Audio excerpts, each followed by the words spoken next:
কেন কি কাজ তোর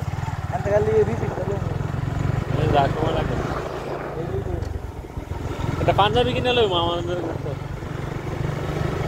কিছু কিনে নাই তো বউ বকতেছে না এলে লাগতো আছে 3-4টা পাঞ্জাবি তোমার সব কিছু কিনছো হ্যাঁ আর নাই তো আমার পাঞ্জাবি সব আগের গুলো ভাবছি আইতাম না এখন থাকলে আর কিনা লাগতো